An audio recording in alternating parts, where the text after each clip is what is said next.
Yo, what's up, guys? Welcome to RGR TV.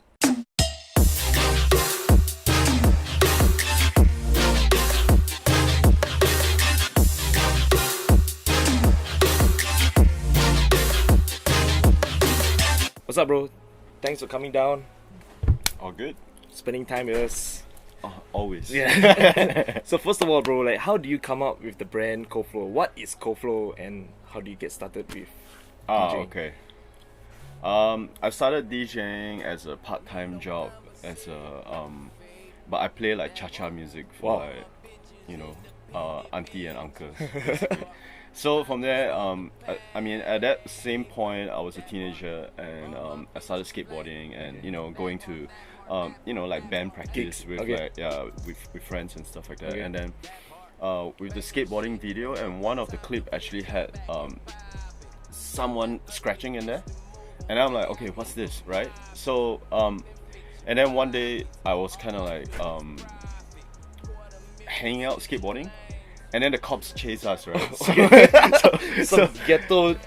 So we have to run. And then we went into hiding at this dude's house, and then, which is also like an old friend of mine. And then I saw him scratching on turntable. I'm like, that's what it is, right? And then that's where I switched from playing cha-cha music and kind of save my money by playing cha-cha music. And then I buy my turntable, and then that's where I start really getting involved with the art, And what Koflow means is that it's actually collaborate and flow, right? So in every piece of music, every time when I go into a band practice, it's like a drummer, a guitarist, a bassist, and then a vocalist. Like all of us has to kind of like collaborate to make a piece of music, right? So that's what it is, like collaborate and flow. But now, as a DJ, I'm a one-man band.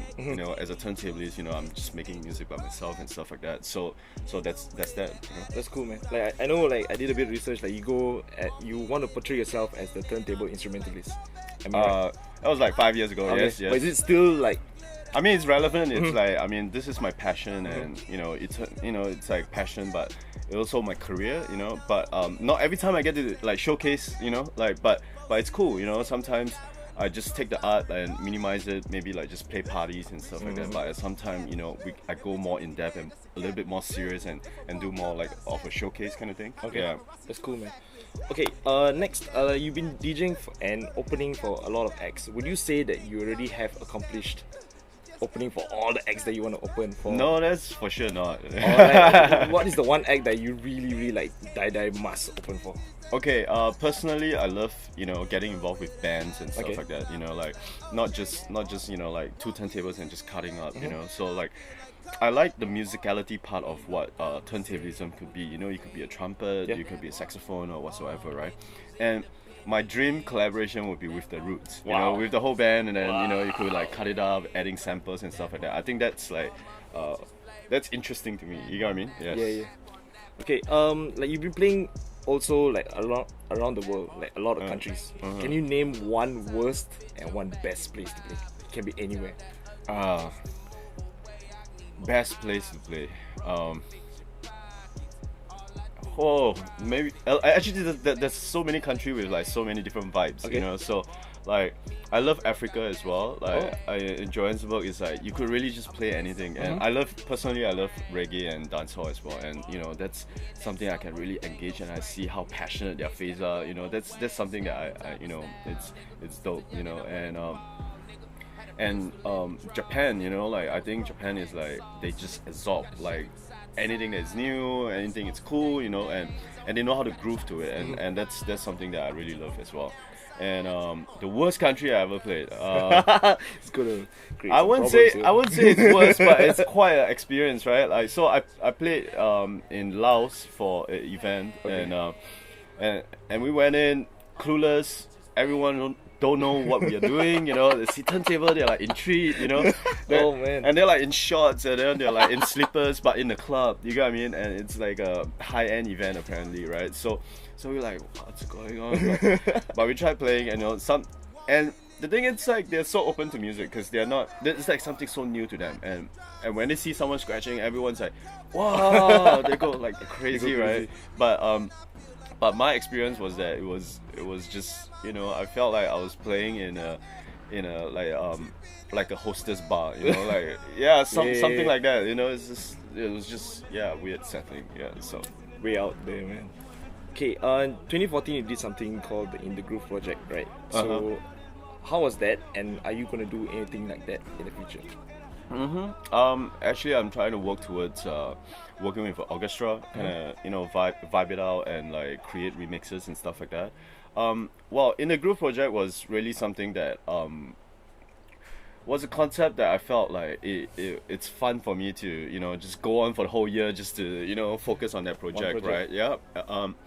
So we had about 9 DJs and 1 producer basically. So what we did was like we took a lot of local content, a lot of local songs, and we kind of remixed it in our own way, right? After remixing it, we stripped down all the parts, and we spread it out among all the DJs, and we play like a band, like creating the music live and scratching it and stuff like that. So that was something that I thought, being a turntablist, that was that, and then now playing with so many people and organizing it, that was something that was like really challenging. But I was like, okay, this is something that's gonna capture everyone, like what's this, so that's that. I don't think at that point in time nobody was doing anything like that. Not in Singapore. No. I think even in Asia it wasn't like a lot of people doing stuff like that anymore, because I think the showcase, the art form of like DJing, it's kind of like diluted between I think people just got confused between someone who as a DJ who just play music, as opposed to someone who can showcase the turntable and stuff like that. And then they start booking people who are like, okay, I want you to open for 5 minutes, and then this 5 minutes they're like, play one song. So they didn't understand like what do you need to do to put up a show, you get what I mean? So that's what we want, put a turntable on the show, Yeah. You talk about putting a turntable on the show. I think this year we've seen like hip hop come back to the mainstream. Do you think that it's already hit its peak, and is it here to stay? For how long? I think it will be here to stay. I think just I mean, EDM is EDM, so hip hop is kind of like a culture thing that will always be here, you get what I mean? And even when EDM was big, like hip hop was going underground, but we still had an audience, we still have, but it's just that now we are playing with bigger audience and we are influencing more audience, and it's so inclined that like the social media is all into that whole street culture and stuff like that. And I mean, there's a lot of big aspect of street culture. You could be indie, you could be punk rocker, you could be anything else, but I think hip hop is at the moment like the center stage of it, and that's why it kind of reflects on the clubbing scene as well, Yeah. That's good, man. Like, because of that, like I feel there's a lot of hip hop, the young guys that want to come up as hip hop DJs. So do you have any advice for them to come into hip hop specifically? Specifically, I think being a hip hop DJ it's a chore, man. You have to learn a lot of stuff. You have to learn your history. You have to understand why you are chopping up the breaks. Why are you only playing the most important part of the record instead of just playing all the junk all the time. So and hip hop, it's okay. I mean, putting hip hop aside, but taking hip hop DJing into the fundamental roots, right? That's really the roots. You really learn how to just chop the music without mixing it. Sometimes you have to find the right spot. You have to cut it and stuff like that, which a lot of DJs couldn't do these days. They are so accustomed to just mixing for the 16 bar, 8 bar and stuff like that, but they have lost the art of just cutting in and out, weaving from BPM to BPM, changing out the vibe all the time. So that's why I think it's like kind of diluted. Okay, like I think you've been asked a lot of questions about this also. I've been asked that personally. Like a lot of people come up to me like, are you able to make a living out of DJing?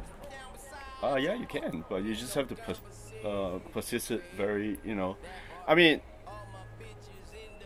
I don't know how to explain. Like I'll say you can really make a living out of it, but the question lies between how much is enough for you. If you want to be extraordinary, then you have to put in the extra mileage and extra time and clock in enough hours to practice and be super solid. For years to come, you have longevity if you are you have a lot of skills, you know. Yeah. It's cool, man. Because like, you know, like even until now, like people feel like DJing is not really like a job. You know, it's like a kind of like a hobby. Oh, okay. You know. Well, I mean, I think DJing is separated into 3 parts. Okay, in that aspect, hobby, job, and career. Yeah. So I mean, you know, job is like, okay, hobby we don't have to explain it. We all know, you know. But job is like, I DJ 5 days a week. You know, I come in, I DJ, I get my monthly pay. You know, it's stuff like that. But career, it's something that you have to keep like pushing yourself like 5 years ahead of time, 10 years ahead of time. What kind of product and what kind of content you're gonna put out? You know, and that's what a lot of people didn't understand. I felt like, you know, they treat it as a job but not a career. You know? Yeah, I get you, man. Yeah. Okay, I think we have time for one last question. Okay. Okay, so what project do you have in line for 2016 that we can look forward to?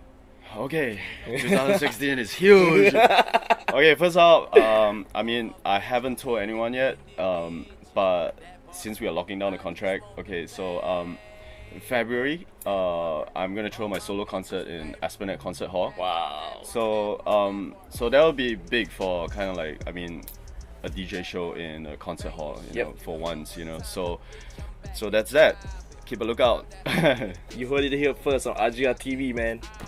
Thank you so much, Koflow. Peace. See you soon. Thank you. See you guys soon. Peace. Switching lanes. That part. Bet my bitch move the same old thing. That part. 405.